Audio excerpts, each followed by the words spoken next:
My early years at Black Creek Community Farm as a starting off as a youth intern, and and in doing so and getting really involved in food security work and urban agriculture, I started the farm school program, which still runs today.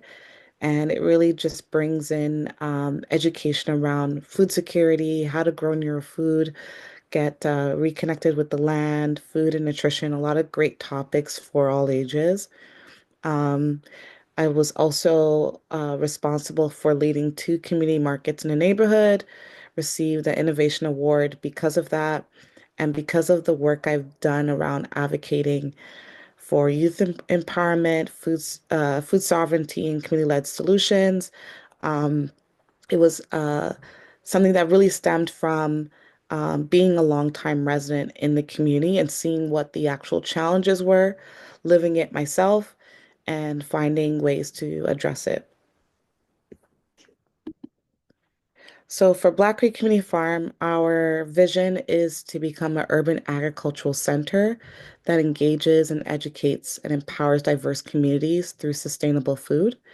And so at BCCF, we engage over 10,000 people every year, which is really great. And that comes through our community events, through our markets, on-site and off-site.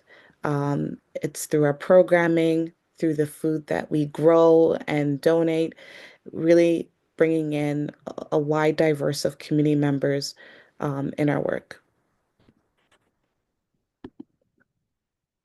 Our mission is to serve and enrich the community through a thriving farm, healthy food, hands-on training, and learning experiences.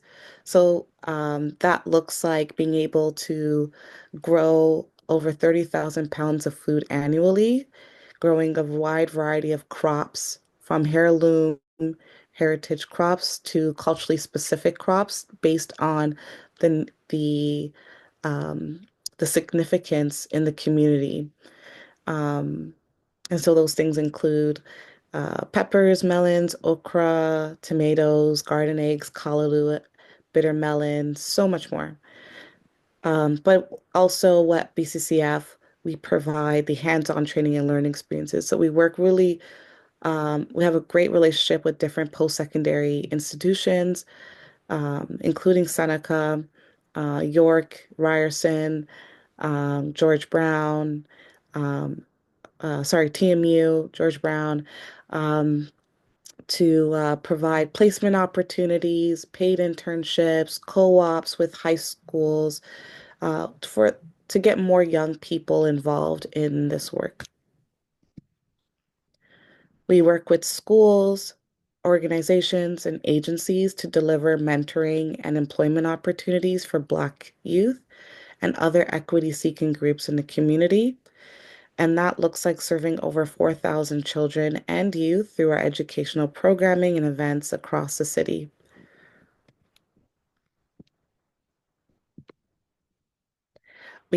Our mission is to also inspire the next generation by providing leadership in food justice and supporting diverse natural and social ecosystems.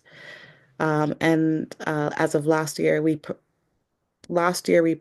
provided over 60 youth employment opportunities, paid internships, co-op placements, training, and the opportunity to participate in leadership programs. So again, some background. We are an 8-acre farm right here in the city of Toronto. We share a border, the Humber River with Pioneer Village. So we're right by Jane and Steeles and not too far from York University. Um, we started back in 2012, and it has been a community-led initiative. Um, and our of we're guided by principles of that everybody that food is a right. Um, some things that is important to understand about BCCF, the way that we grow is around it's important to consider sustainability. So our growing spaces are models of what sustainable agriculture can be, from our community garden plots, our child and youth gardens, our food forest, medicine gardens, um, and so much more that includes both native and medicinal plants. And everything we grow is certified organic.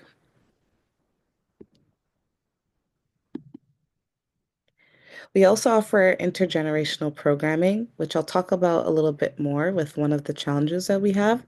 But we offer programming for all ages, children, youth, families, residents, and seniors across the GTA. We work with community partners to allow for us to have a greater reach and impact.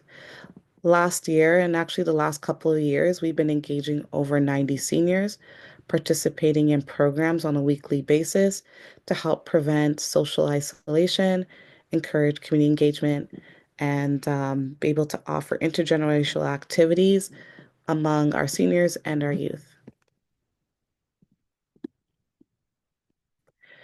We also have an apiary where as part of our sustainable agriculture and environmental stewardship, we intentionally plant and protect native plant species to help promote biodiversity, but that also supports the bees that we have on site. And so there's education around pollination, which then helps support the yield of the food that we grow and promotes overall healthy, biodiverse ecosystem. One of the things I love about the farm is the community events that we hold. They're all free, family-friendly events and workshops, things like our PA Day and our March Break event, which we did um, just last week, Earth Day event that will be coming up, our annual farm festival, which is every third Saturday of July, and Volunteer Appreciation Day. And these various events, which we do even more throughout the year, it brings in a number of community members who may not be familiar with the farm, or just as a way to really bring people together around food security and the work that we're doing, and then also highlighting different food vendors and community partners that are also involved in this work. Last year, we had over 1,000 community members just alone attend our farm festival, where we had live performances of local artists and really great engagement from community members of all ages and backgrounds. So, our challenge number one is, while we operate as an organic urban farm and we are a working farm, um, we're seeing that um, so growing food, as you may know, is very labor intensive and it requires skilled staff. So, and to ensure that we are providing decent a work environment for our staff, we provide our staff livable wages, competitive health benefits, equitable compensation. There's also an increase in the type of cost just to operate a farm.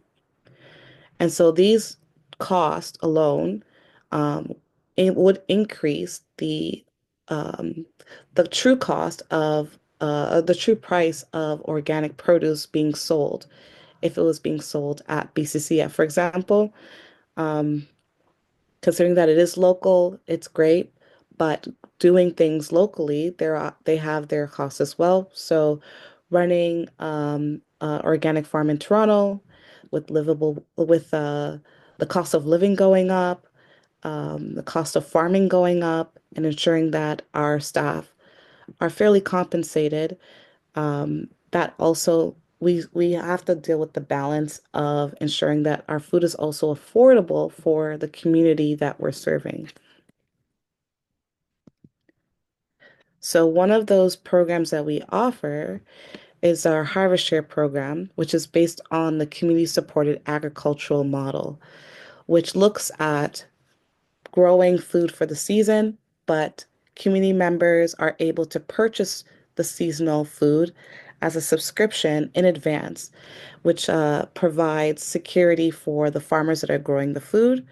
We know there's a market of people who are interested in buying the produce, and and then there's more involvement, direct involvement between the community members who are purchasing the produce to the farmers, being able to inform them of things that they would love to see growing at the farm and have that type of direct engagement, which is not something that we always have when we're purchasing produce from our local grocery stores. And so with this model, it has allowed for some sustainability, um, and allow while ensuring that we're being able to provide affordable food. But as you know, with the recent rises of cost of living, grocery prices are going really high. That's also affecting, local farms like BCCF in our ability to continue to provide food at a low, low cost. So key things about the Harvest Share program, like I mentioned before, it has the food is fresh and is seasonal, and you can taste the difference. The food is harvested within a day or so, but before it's being sold. They're diverse, they're culturally significant crops. They're crops that, because we have two operating four-season greenhouses, allows us to grow a wide variety of hot crops, is what we like to call them, at the farm, despite the unpredictable weather in Canada. Um, we offer a sliding scale model where anything that we're growing on site, uh, that we're selling on site on our farm site, sorry, our farm stands or the community pop-up markets that we have in our catchment area, we sell them at a subsidized rate for low income families. And that's usually funded through grants, through community donations that allows it to be affordable for them. And so, and then anything that's sold outside of the community, for example, the prices are marked at more reasonable value for the actual cost of the food.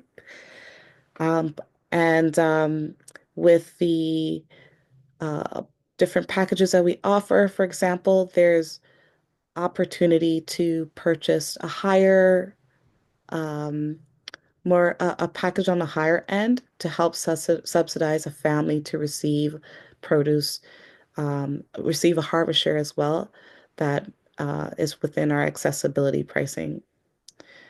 So through this, I find that one of the great benefits of having a harvest share program, which is that community supported agricultural model, it allows for community members to learn about the importance of eating seasonal food, supporting sustainable agriculture, eating local, understanding that even the produce that they purchase supports the ongoing work that we're doing, even beyond growing the food, but the education around it as well.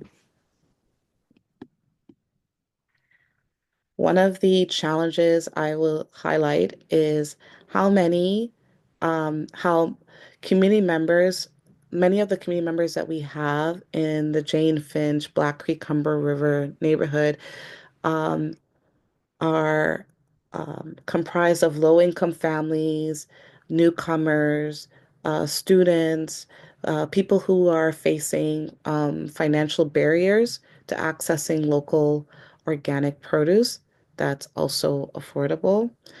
Um, and with the high cost of living, ensuring that the balance between making the food of the balance between making the food affordable, considering that it is organic, but as while balancing livable wages, equitable pay, sustainable farming practices, which has um, higher costs embedded in it from the way that we grow. Unlike other farms, we don't grow one type of crop. We grow a wide variety, which means you have to pay attention more to the different types of crops that are growing, pest management, irrigation, different methods are, there's more attention to detail because of that. And they have their pros and cons, but because of that diversity in things that we grow and different practices that we put in place, it is labor intensive. Another challenge is just around the reach and retention, ensuring that we have enough people subscribed in advance for our Harvest Share program. So ensuring that there's enough signups of people who are from the community as well, who need the food that is affordable. Um, and some community members are not familiar with being able to purchase food in advance. A lot of families are used to the model of you need produce, you go to the grocery store, you buy what you need. And then in this case, you're basically putting funds in advance to then get weekly or bi-weekly bags of fresh produce that you can choose from that are seasonal.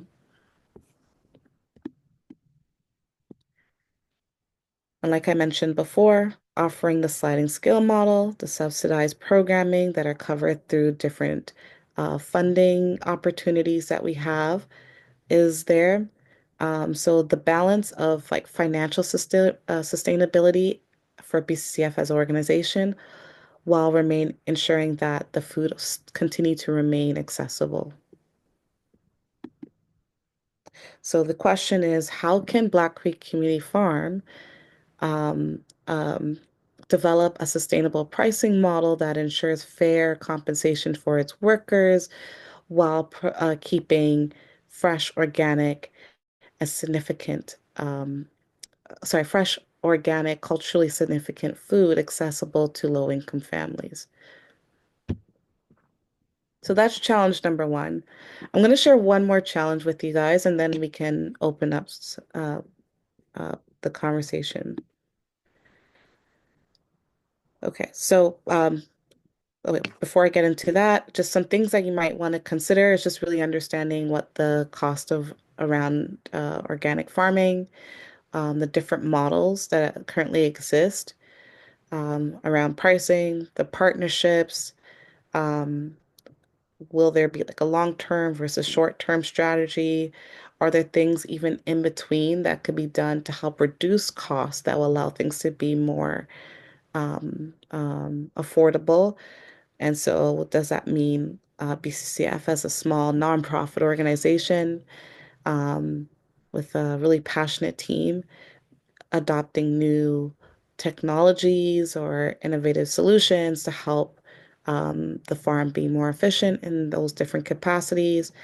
And then, what are ways that we could be more transparent about the work that we're doing, the cost around it, and how are we being able to collect data around in real time as costs are going up, that these prices are also informed by the quickly changing landscape that we're in.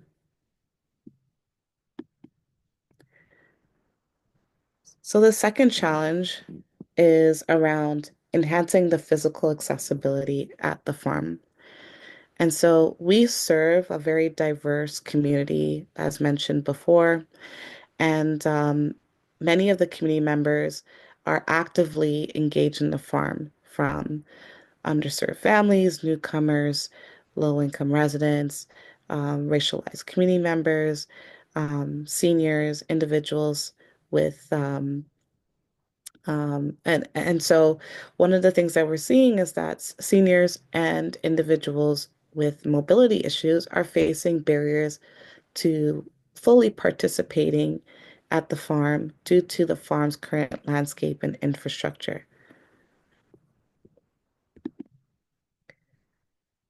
Some of those challenges look like struggling to navigate uneven terrain, pathways, and farm spaces, um, And currently, what we do have are existing raised beds, in-ground beds. So there's different options on how to grow your food. So our seniors or people with mobility challenges are able to, they don't have to bend too far if they're unable to. But some things that other seniors have said is that they want to still be able to grow in the ground. So we have the in-ground beds as options too. We offer seating, shaded areas where is needed, and we always, encourage breaks. The infrastructure is a big thing because, as you can see, our pathways are wood chipped. But while it's great, it's more easier to get around through with who are pe for people who are able to just walk around. Is it serves as a challenge for those who may be in wheelchairs or have a walking aid to get around. And so, while recognizing it is a farm, we don't want to turn the space into uh, um, a parking lot or to put too much concrete in that area in the various spaces at the farm. We do want to look at more environmentally friendly and sustainable options to support the infrastructure at the space so it's more accessible. And then some things to also think about is just not just being able to navigate the farm space, but visibly seeing better signage, um, even just being able to get to the farm might be a challenge for some seniors. So how do we um, encourage more, um, create a space that's more inclusive for elders in the neighborhood, for aunties and uncles in the neighborhood who farming has been their is something that they've grown up with, has been part of their childhood, and living in Canada, um, we're not exposed to many growing spaces when you're living in the city, but it's a great way to reconnect with the land and your roots. So for this, the challenge I bring up is while we do have dedicated spaces for seniors to grow in, and that includes like raised beds and in-ground beds. Um, how can BCCF enhance the physical space to improve accessibility for our seniors and community members with mobility issues that is practical, sustainable, and community driven? And so some things to think about around that is just pathways and friendly mobility infrastructure, ergonomic growing spaces, assisted tools, garden tools, supports and storage, um, signage, wayfinding, transportation, and accessibility beyond the farm, but still connected. The cost around those things, who are the different stakeholders that should be involved in these kind of decisions, the solutions around that will require minimal maintenance and involvement of staff, and how we can align these enhancements with the farm's environmental values. So that's my presentation, and I will stop sharing to open up the conversation.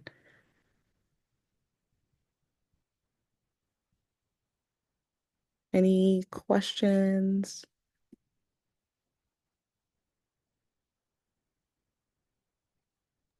I think I see something in the chat. I assume that the physical space is big. Barrier to starting a community farm. I don't know if Claire, did you want to ask your question and provide more context? Uh, yes, Ohima. So she wanted to ask this question.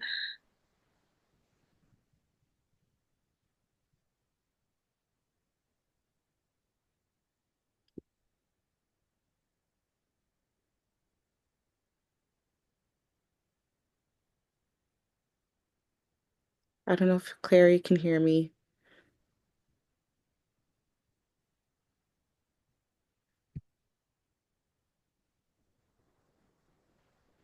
Yeah, I think she's you're on mute now. I saw your audio was connecting. Um, I don't know if you want to be able to clarify your question.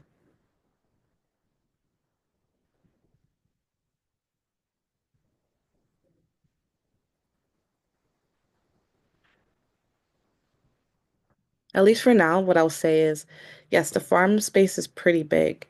And for those who are interested in getting involved in BCCF and seeing what it's about and getting more information on how to address some of these challenges, I really recommend that during this week that you visit the farm and take a look. Some ideas will definitely come up. It's not easy to start a farm and um, maintain a large space like BCCF. And so one of the things that as we want to continue to, make the space more inclusive and equitable are what are the things that we should think about in even the design of the space to encourage that would encourage more different community members to be involved.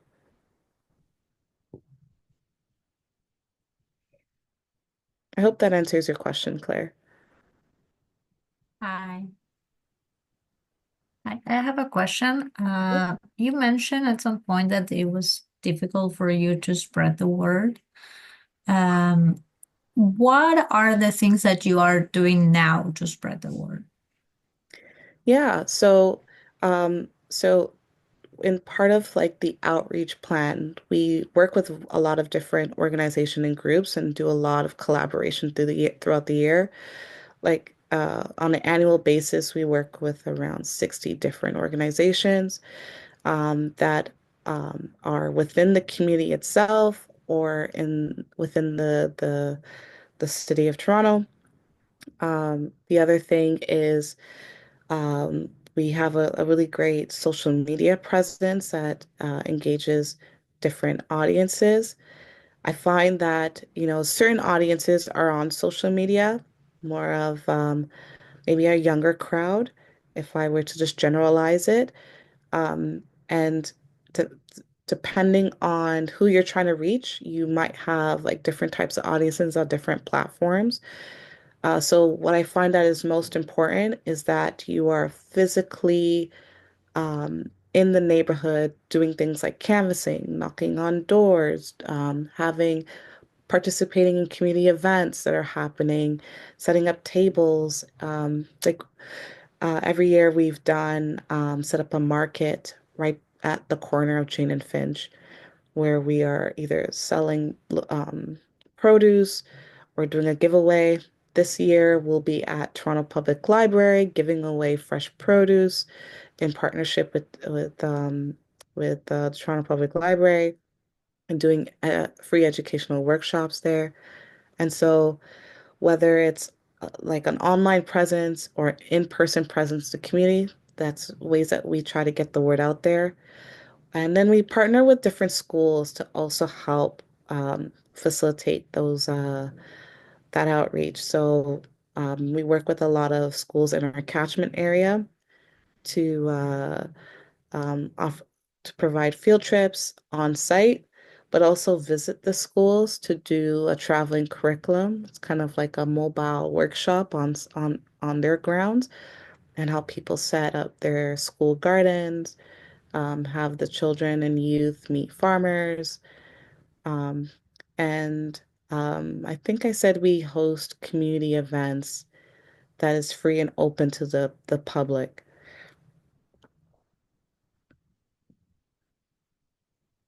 Thank you. It sounds like you do a lot. You still feel like you need to improve that? Yeah, I think it's, you know, with well, I will say this too. At this point, right now we're in winter. We don't have like if you were to walk by the farm, you can actually see through the gates through the fencing and you could see the farm space. But when some spring, summer come, the fencing now is full of vegetation. Like there's like weeds and vines that grow through the fencing. So it acts like a green wall. So if you don't know there's a farm there, which a lot of people don't realize, right? Until they come in and they're like, whoa. So there's a lot of things that we've been doing in the last few years to get people to be aware. And I think that work still needs to happen.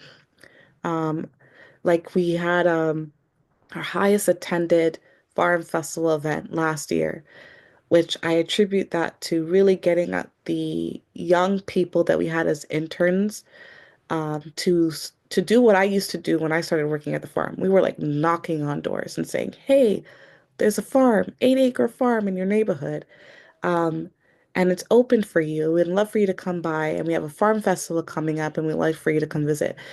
And that type of work takes like a lot of time, right? And again, labor intensive, even if it's not related to farming, it takes physical time to go door to door, knock on people's door, have conversations.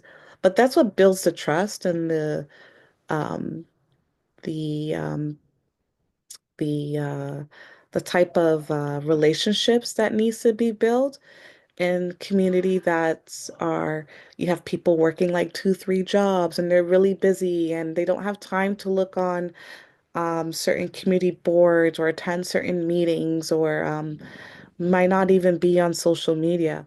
And so it's like finding different ways to get people, but sometimes those ways to engage the community also takes a lot of effort. And so when you're a small organization, it it's like we have to be really mindful how we can be protective of the resources, like be really efficient with the limited resources that we have. And it kind of connects to what I was talking about with the Harvest Share program, where it's like um we have this really great program that is on a sliding scale for people of different who can afford different price ranges, but we find that we get more people who are outside of the community signing up for it than those who are in the community. And while the weekly value of the produce is very competitive, it also makes me think about how if there's other ways that we need to be getting the word out there or engaging people, and if there's things that we need to really consider in our how we're getting the word out there, if there's certain types of technology that we need to start adopting, or ways to be more efficient. So that's some things I'm looking to, to kind of to see if there's ideas or some solutions that should be considered. See a Thank you. Thank you question? very much. Yeah, no problem. How do you determine the demand of organic produce in the local communities? Does BCCF do surveys or in other ways? Yes. So how do we determine? A lot of it is word of mouth. So we have people who come. So give a little background. We have every Thursday, starting in mid-June, we'll be doing a Thursday farm stand. That's when we do the setup that you kind of saw in some photos of like the food is laid out. They're all seasonal. And so there's like two parts to that setup. One setup is for people who just want to buy what they want and they come and pick. And then for those Harvest Share members, they just come to select certain produce that we've set aside for them. Um, that they've been told in advance that this is what's ready for the week, right? And so usually you have, customers or um, uh, community members that come and they say, "Hey, I would love to see this crop, or can this crop grow, at the farm? I eat this from back home, and I have some seeds." And so that helps inform our crop plan. Now, farming is like we've already planned our crop from last year, and there's certain things that we can start growing now or in mid-season, but depending on what it is, we would have to like really evaluate that.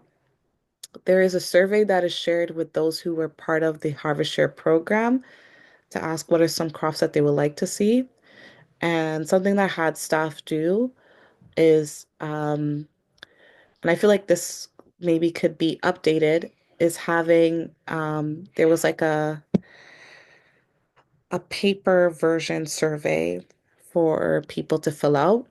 But um, one of the other challenges you'll find is the admin related work is intense. So there's definitely things that can happen to help streamline information that's that allows for this decisions that are more data driven to happen. Um, but it's hard doing that when you're also the ones who are responsible for growing the food as well and distributing it. And so a lot of those type of surveys are either on paper or through uh, feedback that community members share that they would like seeing growing, um, or volunteers that come and help support the farm in in providing their feedback as well. Thank you, Hima. That Mhm. was great to know. You're welcome.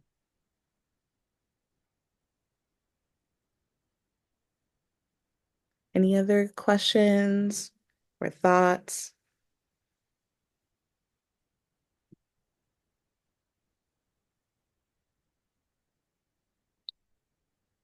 I guess everyone is shy, a bit shy. Guys, you can just if you're feeling shy, that you can always give your commands in the chat box. Yeah, I'll do my best to also pay attention to that part too. And I remember hearing in the morning session about, you might have organizations that may share like a problem, but thinking outside the box is also what's needed. So you're hearing what we're doing, and it's gotten us to this far, like got us to this point. But what we're hoping is that through really understanding what the problem is, that some other ideas can come to help maybe reduce the scope, to help in innovative ways, um, allow us to be more efficient, to be more impactful, to have a better positive impact when it comes to food security as a whole.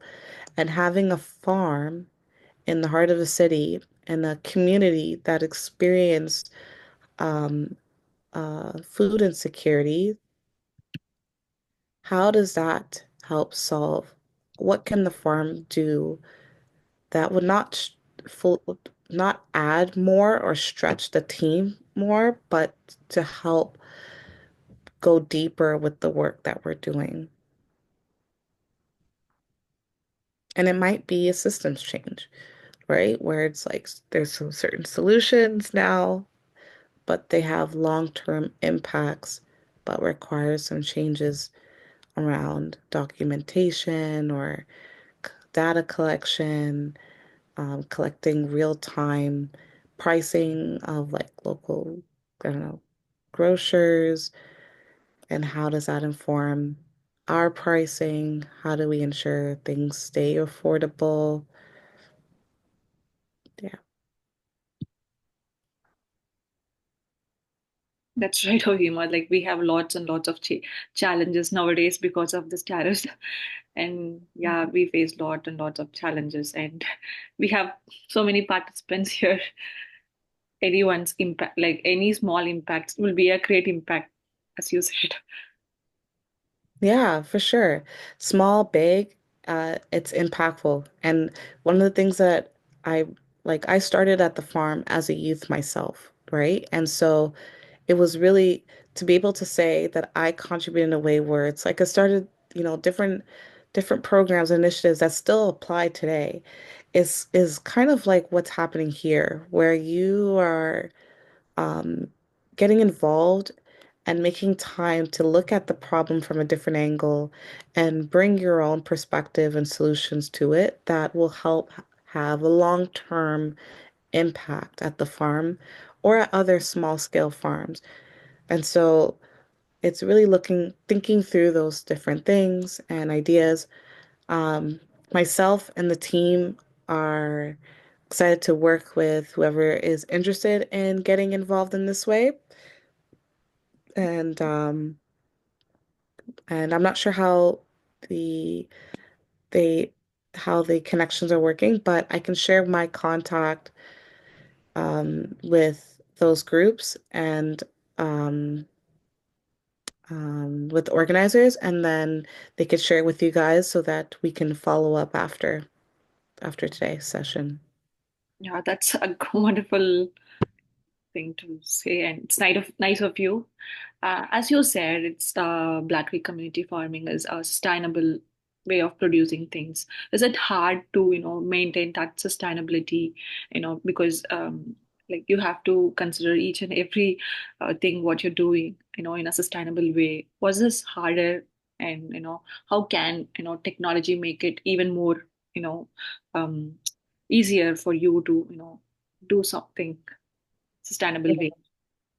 So I want to say like we are very grassroots, and we're like building the systems while operating, and it is a lot of effort um, to grow sustainably.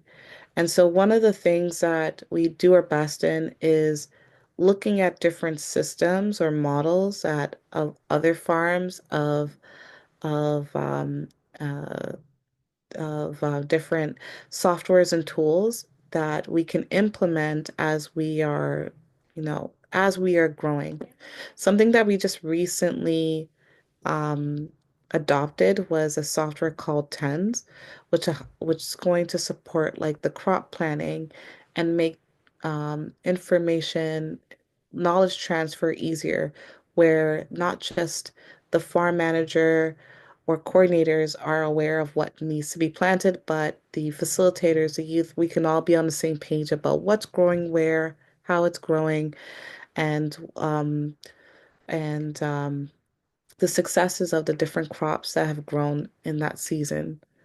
So yeah, paying attention to all that does take a lot of effort, but it's more of like it's based on our value system. So that's what makes certain things maybe take more time than just growing for profit. I do see a question that says, does BCCF have any trouble with food waste not being purchased or taken? Um, so we also come from the nonprofit lens, right? So the food that we grow, we started a program where this one's a little bit complicated to answer, but I'm going to do my best to do so because we do a lot of different initiatives because of the educational side of what we do. So from the farming side, when the team is growing different food, there's certain crops that will come in abundance at certain seasons of that year, right? Certain time of the year. So you might have a lot of crops coming in around end of July, early August, around like tomatoes, eggplant, certain things like that. And it might be more than what's needed, than more than what we sell. And so sometimes, especially during the pandemic time, we would donate a lot of that produce to our local food banks. It's not a 100% sustainable process for us because that could have been revenue that was generated for BCCF, but the cause of donating it to local food banks has allows us to still be able to make food accessible through a different channel. So one of the things that we've been considering is partnering with different organizations that are willing to buy the produce wholesale. Um, so it's at a lower cost.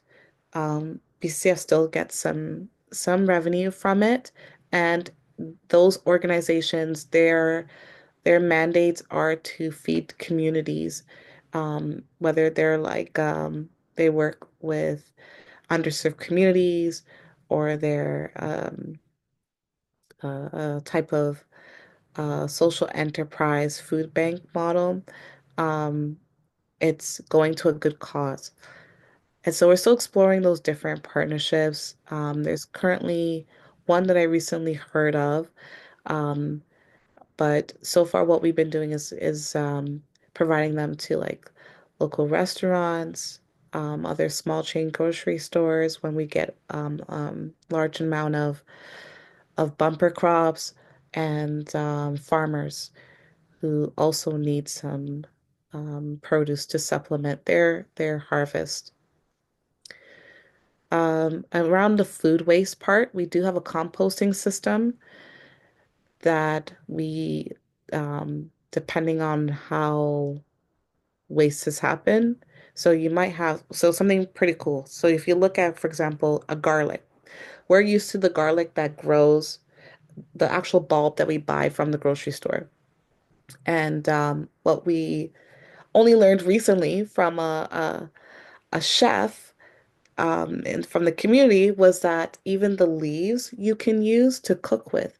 And so we could still sell the leaves because it still has that mild garlic taste to it, which most people don't realize because they're not really sold in grocery stores. Um, or you can make products out of it. So we've made um, um, uh, different products from the waste of from the harvesting, from collecting certain harvest, which was pretty cool.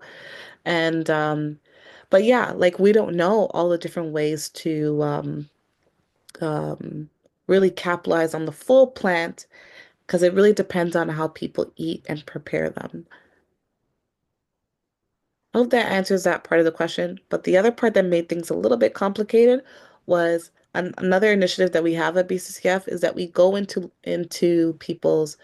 we go into the community, normally people's backyards who are growing themselves and have a surplus of pears, grapes, tomatoes, whatever crop that they want to donate. And then we run programming around that, teaching people how to preserve the food, how to extend the shelf life out of it, to dehydrate them, pickle them, jam them, uh, preserve them in any different ways.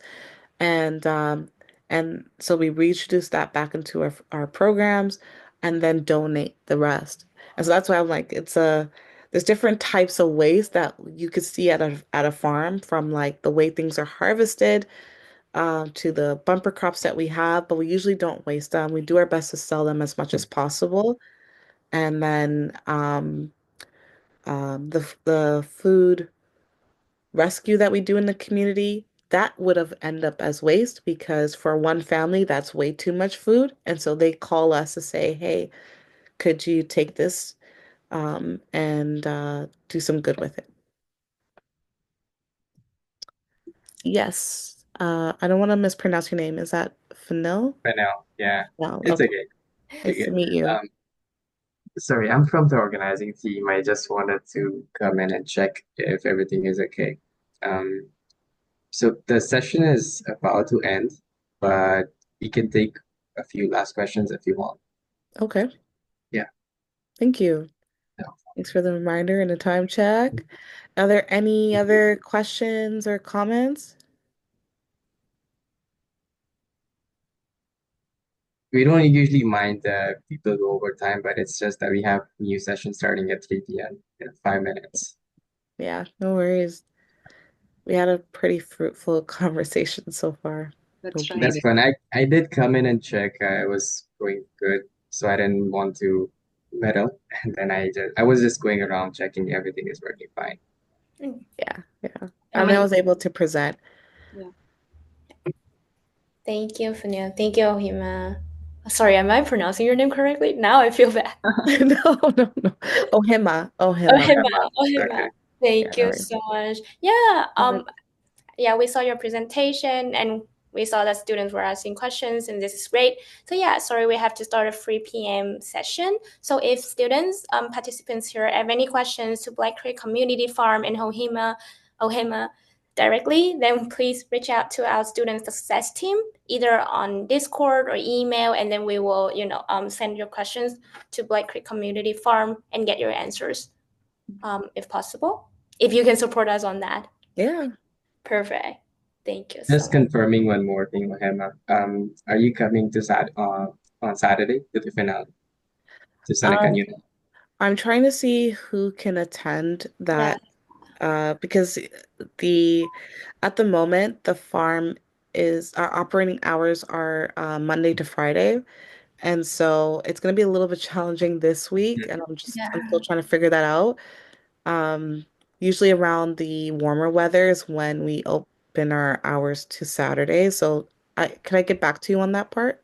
Sure. Yeah. Sure. We'll I send mean, you an invitation as well. You can just RSVP, let us know if you're coming in. yeah. Sounds good. Well, it's really great meeting everybody, and I want to give people some time to transition over to the next session. But yeah, if there's any questions or some ideas or thoughts, they can be passed over to me after they've been like shared with the organizers. Um, yeah, that's not a problem at all. Amazing. Thank you so much for your support, Ohima. I hope you have a nice rest of your weekend. Sorry for taking your Sunday. Oh, no, no worries, no worries. Take care, everybody. Take Thank care. you, Bye. Hima. Thank Thank you, you. Thank Ohema. you. Bye. Bye.